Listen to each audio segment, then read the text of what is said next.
Welcome to the podcast. I hope you enjoy it. I hope you enjoy the background. I know for myself, it's the first thing that I look for whenever I click on a podcast. It's what's the background? The meticulously calculated background. Where are they? What's behind them? What books are those? Let me zoom in and make a note. Well, hey, this is it. I hope you like it. Now, this is something that I've wanted to do for a very long time now, start a podcast, and I want to approach things here a little differently than the way I do on my other YouTube channel, Julien Himself, which covers letting go, transformational work, and trauma healing. And what I want to do here is ultimately to have an outlet that's a bit more raw, a bit more personal, a bit more conversational, where I can share with you what I am personally going through and learning in life. And this is a question that I do get all the time, which is, Julien, what are you working on? Hey, thank you for teaching us how to let go, but what are you struggling with right now? Right? What's going on in your life? What's the obstacle you are trying to overcome? And for myself, as a parent of two, I have two daughters, the main thing I'm working on is parenting, how to be a parent. And that's what this channel is going to be about, how to transform your parenting experience. Now, before you click off, because I see you thinking, hey, that's nice and all, Julien, but I'm not a parent. I don't have kids. Well, guess what? Listen up, because realize this. You do have kids. You have a kid, because you currently are in a relationship with you. And it's not a romantic relationship. It is a parent-child relationship. I'm sure you've heard about the term inner child or inner child healing. Well, guess what? That applies to you. Right now, it's not just you. There are two of you. And if you don't believe me, just sit in silence for 10 seconds and see what comes up in here. Let's get serious, right? 10 seconds in silence. And what's that little voice saying in your mind? Oh, I have to sit here 10 seconds. What are you doing wasting your time watching this podcast about parenting? You don't have any kids. This inner child thing is woo-woo. It's a ridiculous term. You suck. Remember this thing that happened yesterday? Remember this thing that happened when you were 5? The self-talk tends to be very negative. In fact, most people design their lives to never sit in silence, right? You come home after work, immediately it's TV, music, anything to avoid what's going on in here. Well, guess what? You're in a relationship. It's you and you. And once more, it's parent you and child you. And here's the thing. What you're going to learn on this channel doesn't just apply to parenting in the real world. It also applies to parenting, or more specifically, reparenting yourself. There's a reason there's the saying, you teach your children, but they also teach you. Guess what? My daughters taught me more about myself and accelerated my own journey, my own transformational journey, more than anything. Why? Because it's externalized. You see it. You see the dynamics. It's much more tangible to see it when there's a physical kid as opposed to the inner child inside. So what you're going to learn here, you can also apply to you. Once more, the art of reparenting yourself. And there's a certain beauty in that, by the way. You know, you can't pick your parents. Perhaps you're born under terrible circumstances. Perhaps your parents were terrible. Perhaps you had no parents. But here's the thing. And this is also the essence of ultimately a lot of deep inner work or transformational work, is that you might have not gotten what you needed growing up. Perhaps you didn't have a good parent, you didn't have good role models, you didn't receive love, so on and so forth. And that is just life. You're thrown into life and hey, this is what you get. However, this doesn't mean that you're screwed for the rest of your life. Because, as I just said, you can reparent yourself. You can give yourself now what you didn't receive back then. It's not too late. But you have to put your foot down and commit to reparenting yourself, as opposed to never doing it, never giving yourself what you didn't get, and even worse, repeating toxic patterns that were programmed into you from whoever was raising you at a very young age. And I do see this a lot in my clients. It's insane. Okay, let this land. You might think that, hey, now that you're an adult, I can escape, the toxic environment that I grew up in, right? I can escape my toxic parents. Yet you don't really, because the same patterns are going on in here. Meaning perhaps you had very, you could say verbally abusive parents. Well, hey, what's that little voice doing in here? Is it still verbally abusive? And if so, you didn't really escape them. They still live in here. The patterns still live in here. And that's stuff to be aware of, let go of, and ultimately change. And you're going to gain a lot of insight here on this channel. A rule that I personally live by, since having kids, by the way, is this. If you wouldn't say it to your kid, don't say it to you. I'll say it again. If you wouldn't say it to your kid, don't say it to you. So once more, as I talked about, having children is very tangible, right? Imagine your child is scared, or perhaps, I'm scared to do this thing. I don't want to do this thing, and perhaps procrastinating. Well, how would you approach that? What would you tell your kid? Would you be empathetic? Would you be supportive? Would you be loving? Or would you be harsh and mean and ultimately insulting, right? You would be loving.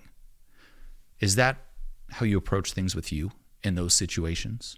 Think of the last time you might have been a little scared or procrastinating, putting things off. Oh, I don't know. What does that voice say inside? Is it loving and compassionate? Or is it, oh, you suck. Look at you. You're not taking action. Step it up, loser. You suck. Look at that. You're never going to make it. You're such a failure. Whoa. Catch it. Live by this rule. It'll change your life. Catch the voice inside and say, hey. Would I say this to someone out here in the real world? Would I say this to my kid? Oh, loser. No, you wouldn't. So why are you saying it to you? Write that down. If I wouldn't say it to my kid, don't say it to me. Okay? That's one of the big rules, and once more, an example of how this advice doesn't just apply to parenting, but also reparenting ourselves. Okay?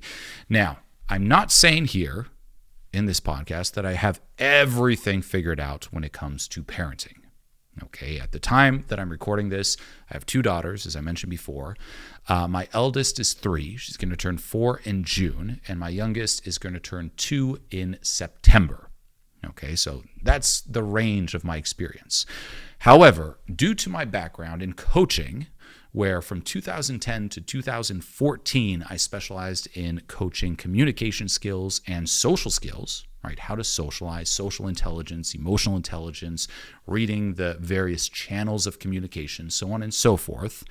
And from 2014 on, up until this day, I specialize in teaching deep inner work, letting go, trauma healing. What I found is that both of those domains have had an immense impact on the way that I parent my kids. And I would never have thought of this back in the day. So think of social skills, right? Or communication skills. Whenever you see a topic like that, you're probably thinking, social skills, great. I'm going to learn how to meet new people. And that's true. It will help you meet new people. It will help you network. It will help you get a promotion, navigate the complexities of conversation, so on and so forth. Yes. And that's why I originally did it. I was extremely shy, extremely anxious, and I worked on my social skills from 2006 on. And in 2010, I started coaching it. And I always thought, this is great. It allows people to break free, again, make friends, get into relationships. But it never occurred to me that it would actually help me the most with parenting. And I don't see anyone talking about this, right? All the mainstream parenting advice, no one talks about, hey, you also have to improve your social skills. Now, why is that? Well, hey, parenting, there's of course the general tips, mindsets, and advice, but a lot of it will come down to you being able to read and understand your child, being able to put yourself in their shoes, being able to see what's going on beneath the surface, right? Every single behavior, every single word is always linked, for example, and this is classic parenting, to a need. And if you aren't able to really see into your child and see what that need is, you're not going to do a very good job, right? You can also think of it like this. In any interaction or conversation, no matter who you're talking to, you and your child, for example, there are actually 3 conversations going on. So me talking to, say, one of my daughters, there are 3 conversations. There's the conversation that's happening out here, me and my daughter talking, right? The one you hear. If there was an audio recorder, that's what it would record. But then there's also the conversation going on in my head and the conversation going on in her head.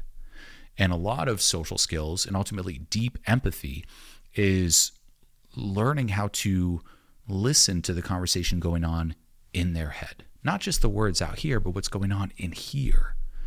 And if you're able to really develop a feel for this, which you can, it'll be much more impactful. And you'll get on the same page much faster, and you'll know what to say, what to address, what concern to address. And that really comes down to social skills. Deep empathy, learning how to read people.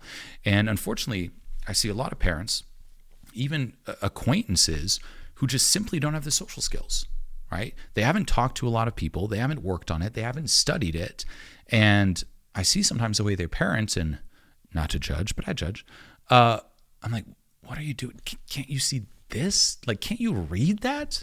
Don't you have the basic social IQ, emotional IQ? And they don't. So there's a lot from that background, right, from my experience, where I went out and I talked to a lot of people. And that, by the way, is part of social skills. You want to work on your social skills. There's things to be aware of. But ultimately, a big part of it will be talking to a lot of people, getting a lot of reference experiences. You want to get good socially? Talk to more people than the average person would in their entire life. And I did that. I've talked to so many people. And the more people you talk to, the more you start seeing patterns, the more you get a feel for it, so the more you're able to read people. And this doesn't mean manipulate people. Reading people is ultimately the basic requirement to connect with them. If you can't read them, how can you connect? Okay, in an interaction, it's expression and connection. So a lot of that has ultimately bled into how I parent my kids. And I'm going to be sharing that with you on this channel here. But that's going to be, you could say, 1/2 of the influence on the insights. And the other half of the influence is from 2014 on, I've taught people how to let go, how to ultimately analyze the conditioning that they went through, how to identify patterns in their life, and how to ultimately stop the patterns that run them, and how to ultimately heal and process past trauma. And that obviously plays a big role in parenting, right? It's stopping the cycles. At a most surface level, it's what I said before. If you wouldn't say it to your kid, don't say it to you. That's part of stopping the cycle. Now, that's just mentally. You actually have to do a lot of deep processing, and that's through feeling, not just thinking. But what I've learned from, at this point, 10 years of teaching this, so many clients all around the world, is there's ultimately a lot of tools and insights that you can apply directly to parenting, and no one's talking about that either. So I'm not an expert. Like I said, I have 2 very young daughters, but I do think that I have some unique insights. The way I approach things are quite different than what I see out there, right? Especially a lot of the mainstream advice. And this is a place for me to share that with you. So that's the gist of this channel. And I do want you to know here, before we keep going, that anything that I do share with you is not a replacement or substitute for therapy or seeking professional guidance. None of the advice here, none of it should ever override any of that. This is simply me sharing with you my journey as a parent and what I'm learning and what I'm doing when it comes to raising my kids. Okay, so welcome. Now, let's rewind time. And this is the first thing. I actually had this piece of advice saved because I've been thinking about this podcast for a while for the first episode. And it's a piece of advice rewinding time back to when my first daughter was born. Okay, so who am I again? I'm a coach, I'm helping people, and I get married. I'm excited. I'm like, yes, I'm going to have my daughter. This is going to be amazing. You know, you hear so much around parenting, around having kids, about such joy it is and such bliss and how it's the best thing ever and it'll make you the most fulfilled you've ever felt, which is true, by the way. But the one thing people don't tell you, and this is something I was fortunate enough to hear from one of my friends, Brandon Carter, who texted me once my daughter was born. And I wrote down what he texted me here. So my daughter's born, okay, 2020. And he texts me, congrats on the baby. Followed by, here is something that nobody told me. The first 6 months suck. Capital suck. Okay, so I'm still, by the way, in the hospital when I'm reading this, right? I let close people know and stuff. It's like a few days later, a couple days later. Yeah, a couple days. I wasn't there that long. A couple days. I was pretty fast at sharing the news. So he texts me, and I was expecting everyone to be like, congrats, it's going to be so amazing. Oh, you're going to be such a great dad, such a great parent. And he texts me, by the way, and he's the only one who said this, the first 6 months suck. People are lying online about how great it is. It's awful. But then it's capital awesome. Okay, so I read that. I was like, interesting. Now I was very unprepared, to be clear. But it couldn't be more accurate. And this is something a lot of new parents, friends that I know who have had kids and friends who are about to have kids, you're in for a treat, because it's not what you see, as always, on social media. The first 6 months are really, really tough. They're not that great. Okay, one, you don't know your kid yet, right? You love your kid, you would die for your kid, but you don't know your kid. And the love that you experience is there, but it grows over time. So at first you're like, okay, here's this being that I love, but I don't know this being, right? And you'll notice through the years that love grows and grows and grows. But beyond that, you're in ultimately the hell period, the period of no sleep, the period of always having to wake up to feed the baby, the period of crying, the period of stress because you know what you're dealing with. Ultimately, the first 6 months are not fun at all. It's actually a reason why people will have kids back to back, is because it sucks so much that they're like, we don't want to go back to this. While we're in it, let's just get this over with. Let's do another 6 months with number 2 and just get it done with. If we wait too long to have another kid, we're never going to go back to this because it sucks so much. And people do lie about it. As I said, people lie online. You'll go online, you'll go on your phone, and what are you going to see? A bunch of beautiful posts. Now, it did change in recent years. There is more realness, and you can find different accounts that share much more accurate information. But what you see online, as always, isn't reality, right? The parenting advice that goes, there's someone, for example, who's like, I'm still, rocking my kid to sleep at 1.5, at 2, and it's the most beautiful thing. And you'll see a picture of the dad with the baby and the kid, and that's not reality. That picture that you see of a parent, even in the hospital, by the way, you just had the kid and you'll see the mother holding the baby. It's like, our kid is born, and looking down all cute. That's a pose, especially if it's right after birth. It's not like, it's so blissful. It's like they just went through birth. And ultimately it's in the middle of all this chaos, let's take a picture. And the parent's holding in beautiful on social media. That's the version of, in the entrepreneur world, the private jet, right? It's like the entrepreneur who rented the Lamborghini, who rented the private jet, and it's like, look at my life. It's not reality. Okay, the first 6 months are really tough. It's a punch in the face, not just due to the workload, but also due to mainly emotionally and mentally, right? It's a complete shift in who you were before and who you are after that. The old me is dead. The old me is not here anymore. I'm a different person since having my first daughter, a completely different person. Now, of course, you transcend, and there's still the aspects of the old you, but there's a period of mourning. You mourn the old you. You mourn the life that you had before this. And it's a really tough period to go through.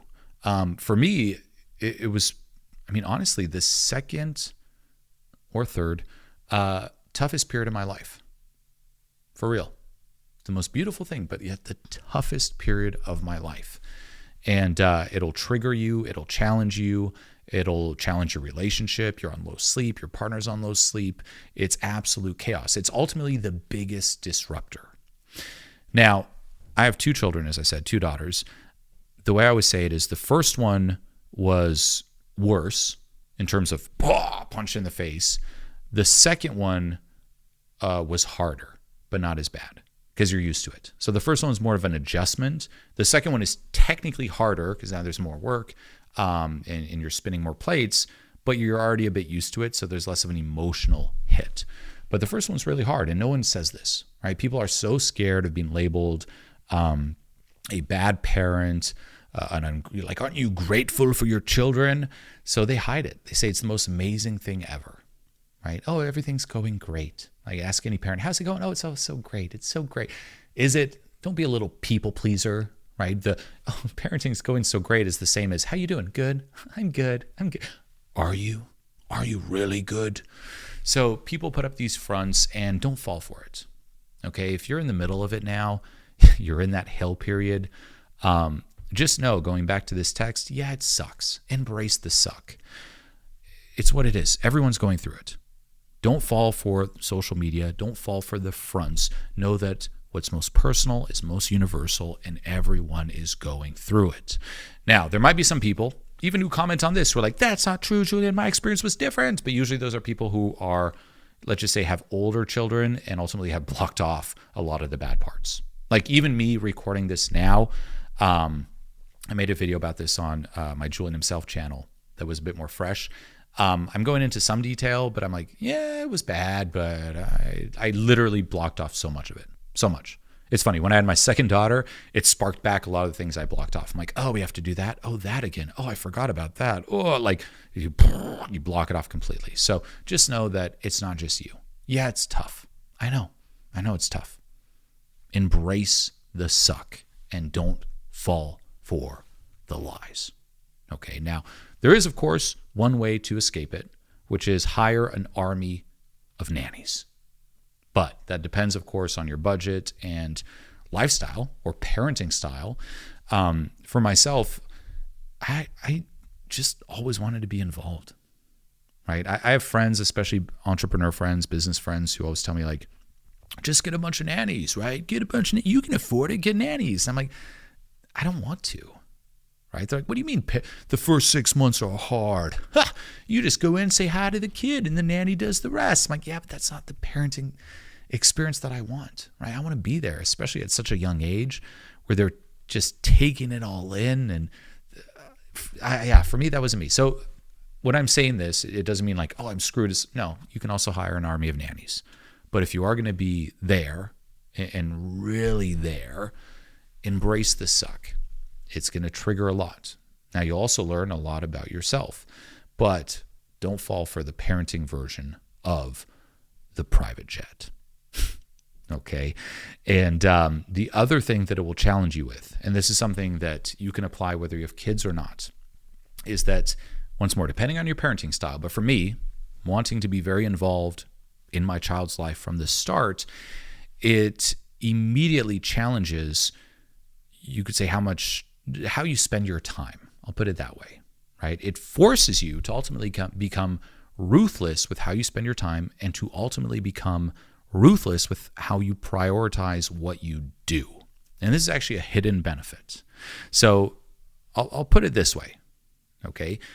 Since having my first daughter, and it got, of course, even worse since having my second daughter, I have way less free time. And I have way less free time, just when it comes to me and myself, right? Very, very little free time. But I also have less free time to work. I have less energy. I can't focus as long as I could before because I'm zapped, right? I don't want to just withhold all that for work and take it away from my kids. It's going towards my kids. So now I'm spending all this time, raising my kids, taking care of my kids, but I still have to work. I go to sit down to work and I'm just drained and I'm just tired and I've, again, less time, less energy. Now, you would think this is a bad thing. You're like, oh, that sounds rough. How are you going to do it? But here's what I'll share with you. Me pre-kids versus me post-kids. Post-kids, when it comes to work, when it comes to my brand, right, Julien Himself, when it comes to my income, when it comes to my impact, when it comes to the quality of content and videos that I'm putting out there, everything has increased tremendously. Now, it's interesting to think about. You're like, wait a minute. So by working less, right, having less time to work, being more tired, being more drained, so on and so forth, you're actually accomplishing more? And the answer is yes. And that was, you could say, the blessing in disguise. Now, why is it? Well, number one, I didn't have the luxury of doing things that seem productive but that aren't. It robbed me of that luxury. And that's something that I had pre-kids, where I was working a ton, right? It's not like, oh, you have less time now and now I'm working. No, I was working more before kids. But because I had so much time, it gave me the luxury to do what I call productive procrastination, to focus on tasks that have an ROI, return on investment, but not the biggest ROI, right? There's a book called The One Thing, which I'd recommend reading. I also made a video book review about on my Julien Himself channel that says focus on the one thing, the most important thing that gives the biggest return. And that's what it forced me to do. I was, for the most part, focused on the one thing, but I had the luxury of time where I could focus on other little things, right? Hey, let me focus on this thing. Oh, let me tweak this little social media banner. Now, does improving, for example, a social media banner help? Sure, yeah. But how much does it help? 0.0001%. So ultimately, it forced me to write down everything that I was doing. And next to it, and this is what I suggest you do, by the way, parent or not, and if you are a parent, this will help you accomplish a lot, because you might be, and this is a big point of resentment in parents, I don't have the time anymore because of this kid, and it gets you to resent your kid. Hey, you're most likely not maximizing the little time that you do have. So do this.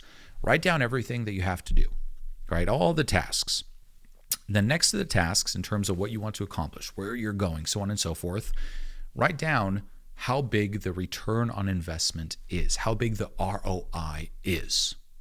Is it 0.01%? Is it more than that? Right? Back in 2014, February, I launched my very first digital course, little side story. And I fell into this trap where launching that course, that program, was going to elevate my brand, my income, so on and so forth, big time. I was pushing me outside of my comfort zone, and I had a lot of self-sabotage and procrastination. And the way it would manifest is, once more, in this form of productive procrastination, where instead of, say, working on the course itself, I would, as the example I just gave, start tweaking the social media banner, right? Start doing these little things. Hey, let me just write this little email here. There's an ROI, but I don't have to do that. I should be doing the course first. That's the big one.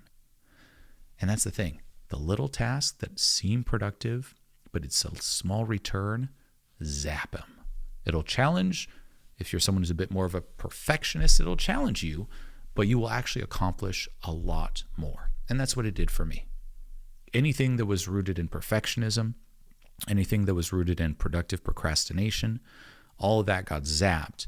And it forced me to be very, very ruthless with how I spend my time and prioritize exactly what I am doing. And a good test you can give yourself is, whatever your goals are in life right now, ask yourself, what if you had to accomplish them in half the time? How would you go about it? What would you eliminate? Okay, well, I wouldn't do this, I wouldn't do that. I really wanted to do that, but I don't have time. And then you're left with the core thing. And then do that. And another perspective that really helps is asking yourself, how can I make this easy? Right now, we don't really like this. It's like, what do you mean make it easy? Right? the hustle culture, so on and so forth. Everyone's like, go, go, go, work, work, don't make it easy. There's glory in hard work. But no, it's one of the most powerful questions you can ask yourself. How can I achieve success the easiest, laziest way possible? How can I make it easy without, of course, sacrificing the result? And that's what I did. Prioritize ruthlessly. What's the most high ROI activities? Only do those. And the way I approach them is I make it easy. And by doing so, things improved drastically, even though I had less time, less energy, so on and so forth. So keep that in mind. Oh, I don't have much time right now? Prioritize. You're getting lost in the weeds. You're doing all this busy work, which, by the way, another great book to recommend, Busy by Tony Crabb. I also did a video about it. Amazing book. And it just shows us how, we're doing all these things and we think we're so busy, but we're not really. You're not maximizing how you spend your time. And that is, once more, a blessing in disguise that comes from having children. It's like, hey, you have no choice now. You have to accomplish it. Now you have less time. Figure it out, and you do. Okay? And actually, another blessing in disguise, assuming you are a good parent, is motivation. Motivation rises like crazy because it's not just you now. You're responsible for a human, for a person. So, if you're, it's like, we always tend to care more about others. Like if someone else are like, oh, I'll do it for you. But when it comes to ourselves, like, yeah, whatever, it's just me. Well, here, hey, now there's someone depending on you. It's not just you. No matter how much you love yourself, hey, you have a responsibility now. And motivation, again, once more, assuming you're a good parent and you love and care about your kids, raises like crazy. Okay? So that's some of the first things that I wanted to share here. And I know it might sound a little negative, right? It's like the first 6 months suck. You will have no time. You will have no energy. But on the other side, I also want to say just how amazing it is, right? Like going back to that text, the first 6 months suck, but then it's awesome. And that's true. Capital awesome. There's no words that describe it. There's moments where you feel like your heart is going to explode out of your chest. Like here's another blessing in disguise. Waking up in the morning, even though it's, early and at the same time, like there's no more sleeping in.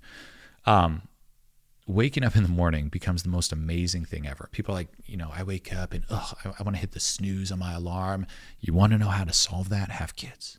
Because you wake up and it's like Christmas morning every day, like running down to see what kind of presents are under the tree. You're just like, I can't wait to see my kids. And you're just pulled out of bed. There's no snooze. Can you imagine snoozing? Like, to see the kid faces snooze. Now, that doesn't mean you're not going to wake up perhaps groggy or tired, of course, right? I'm not, again, social media, don't fall for the conditioning. Don't think that every day it's like I wake up and I'm like, ha, kids. No, there's some days too where I'm like, I'm so tired. But even in that tiredness, and sometimes even the willingness to be like, I just wish I could sleep more, there's a certain excitement and joy and just like, but I'm going to see my kids first thing in the morning. That's what I get to do. I cannot wait to see them. I cannot wait to wake up and see them. And then, seeing them grow and once more seeing their personality form. I think it was Jordan Peterson who, and I might be paraphrasing, I feel like it was him. I saw a video, this is 2-3 years ago, and he was saying something like getting to know your kids, it's like they're always there, like their personality, who they are. Now, again, you could argue nature, nurture, but at a core, you could say it's always there, and there's like a certain mist or clouds in the way. And as they grow and as you get to know them and interact with them, it's like they start piercing through that, and you see more and more of them, of what was already there. And there's such a beauty in that, like getting to know your kid more and more and reliving ultimately, life and childhood through their eyes. It's awesome. Another way to view it is, say you take your favorite movie, right? The best movie you've ever seen, right? Which, by the way, my favorite movie is Apocalypse Now. Great movie, a descent into madness. But say you take your favorite movie and you have a very good friend who has never seen that movie. How excited are you to show your friend that movie? Now, I haven't shown my kid Apocalypse Now, but I also cannot wait for the day where I can show them Star Wars. But how excited are you that you sit down and you're like, check this out? Well, that's, in a way, a small way, similar to having kids. It's check out life. You get to show life and experience again the like it's very different showing a friend a movie for the first time because you get to kind of experience it through your friend, right? Just even feeling like knowing your friend is there. It's like rewatching it to a small degree the first time. Same with life. It's like you have a kid and you're reliving these moments and it's reminding you of those moments. There's a little side note. There was a specific moment I'll never ever forget, and it was with my eldest daughter, and it was when, and it sounds weird to say, it was when her imagination kicked in. All right.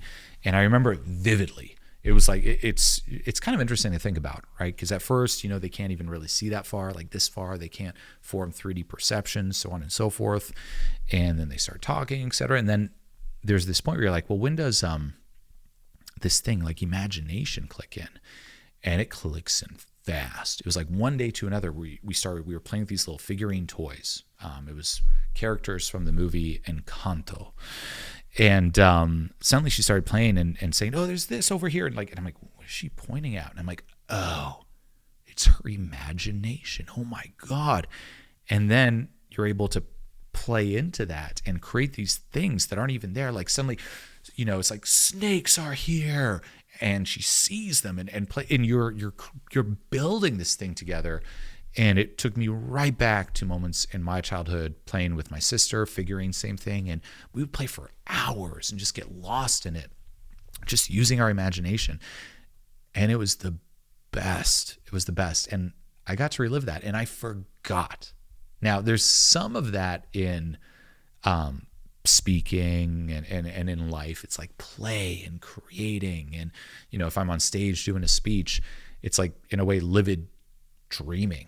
Right? It's like you're there, you're talking, but you're tapped into this imagination, and it's very hard to describe. Like you're drawing again, like influence from these ideas. It's like you're imagining and creating at the same. It's play, right? More intellectual and structured, but there's this play essence to it. But playing with her was just pure play, and man, it was amazing. It really was. So yeah, the first 6 months suck. And after that too, there's new challenges. It doesn't get quote unquote easier. The challenges just change. But I'll put it this way. It's like signing up to play a game that will be the most triggering game ever, yet the most rewarding game ever. Like imagine, someone came and was like, hey, do you want to play this game? But here's the catch. As soon as you start playing this game, you will never, ever be able to stop playing, right? You're in it for life till you die. You're a parent till you die. So there's this game that you can play until you die. It will be, on one side, the most triggering and intense and difficult game, where the stakes are the highest that you will ever play. But on the flip side, it will also be the most amazing, rewarding, and fulfilling game of all time. Do you wanna? Hey, you're a parent, that's what you sign up for. It's the contrast. The lows are low, but the highs are so high. Now you could take it one step further. If we take that example of a game, like say it's even a video game, what is getting married? What is getting into a relationship? Who is your partner in this, right? That's your player two. So it's you and your partner and the child, and player one, player two, embarking on this intense up and down game. And you'll learn so much about yourself, about life, about your values, about what really matters. And that too, having a child immediately back to prioritizing shows you what matters, right? Shows you ultimately just, what you truly authentically care about. And I guess I'll end it on this. I didn't want to mention this, funny enough.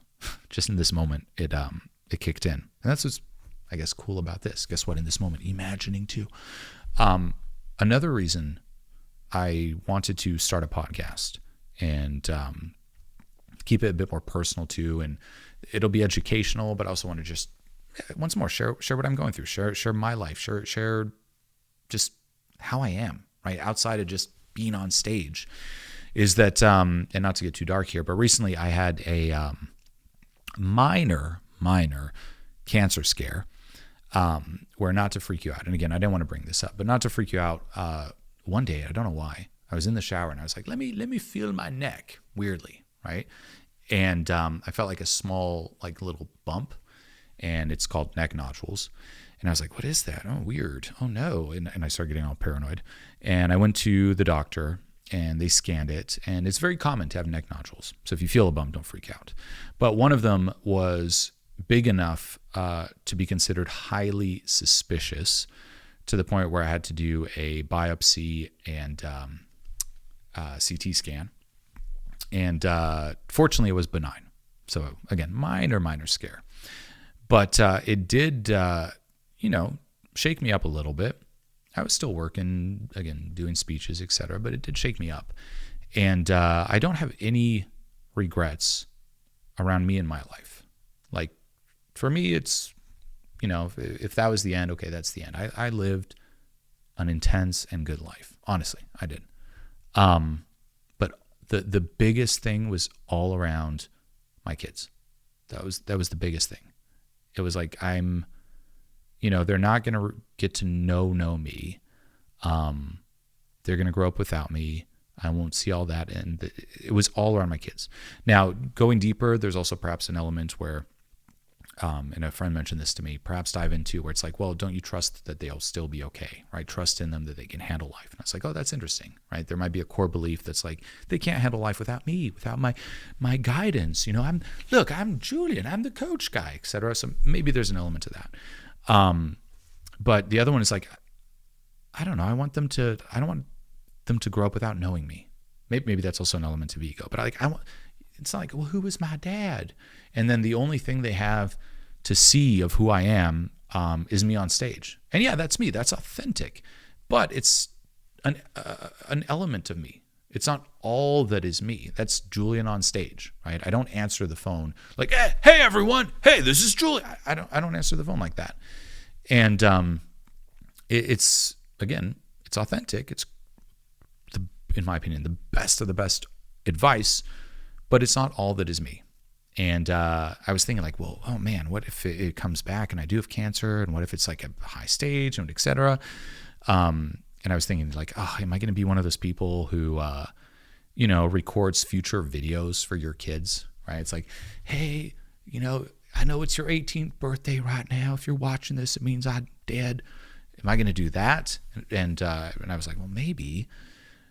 But then I was like, well, why don't I? I've been thinking about doing a podcast for a very long time. Why don't I combine that and just use this as a reason to do a podcast and keep it personal, keep it educational, of course, but also personal. And, knock on wood, if it does happen down the line or whatnot, or who knows what happens, life keeps lifing, they can watch them. So it's like putting those videos just not just for them, but publicly. I actually played around too, where it's like, man, or like, what if it'd be like, pieces of advice I would give, from the grave or something. I was like, that's dark. But anyway, that's for the sake of keeping it real and raw, that was, that definitely played a small part in starting this, So anyways, that's the gist of it. Okay. So buckle your seatbelt, how to transform your parenting experience when it comes to your kids, when it comes to yourself. Brace yourself for the next episode. Comment below if you have questions or, requests of things you'd like to see me talk about or cover. This is a passion project for me. It's simply just, hey, here's me.